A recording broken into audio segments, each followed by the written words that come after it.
காலத்திற்கு காலம் மலையக மக்கள் பல்வேறு இன்னல்களை எதிர்நோக்கி வருகின்றனர். அந்த வகையில் தற்போது மழையுடனான காலநிலை நிலவுகின்ற நிலையில் மண்மேடுகள் சரிந்து விழும் அபாயத்தை எதிர்நோக்கியுள்ளனர். கண்டி, பண்பில, கல்வில்ல, நிகதன்ன தோட்ட மக்கள் மண்மேடு சரிந்து விழும் அபாயத்திற்கு மத்தியில் தமது வாழ்க்கையை நகர்த்தி செல்கின்றனர். இந்த தோட்டத்தில் சுமார் 500 பேர் வாழ்ந்து வருகின்றனர். லைன் குடியிருப்புக்கு பின்புறம் உள்ள மண்மேடு சரிந்து விழும் என்ற அச்சத்துடனேயே வாழ்ந்து வருவதாக இந்த மக்கள் குறிப்பிடுகின்றனர். முதலாக இங்க சக்தி நிர்வாகம் எங்கள் தோட்டத்துக்கு வந்திருக்கிறாங்க. எங்களுக்கு மிகவும் சந்தோஷம். எங்களுக்கு வங்கி இடிஞ்சி மேல இருந்து வங்கி இடிஞ்சி வந்து லயத்துக்கு ஒரு ஆபத்தான நிலையில இருக்குது. அதனால எங்களுக்கு பிள்ளையெல்லாம் விட்டுட்டு எங்களுக்கு வேலைக்கு அங்க போக முடியாத ஒரு நிலை ஏற்பட்டு கொண்டு இருக்குது. நாங்க வேலையில இருந்து வர்ற நேரம் எங்க பிள்ளைகளுக்கு என்ன ஆபத்து நடக்குதுன்னு கூட தெரியாது.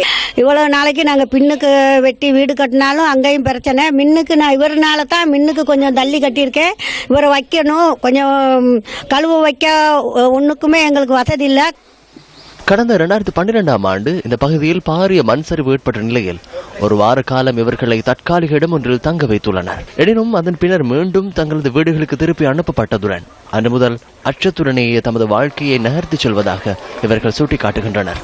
தற்போது மழைக்காலம் ஆரம்பித்துள்ள நிலையில் இந்த அபாயம் மேலும் அதிகரித்துள்ளதாகவும் துரிதமாக தமக்கு ஒரு முடிவை தருமாறும் நிகதன்ன தோட்ட மக்கள் வேண்டுகோள் விடுக்கின்றனர்.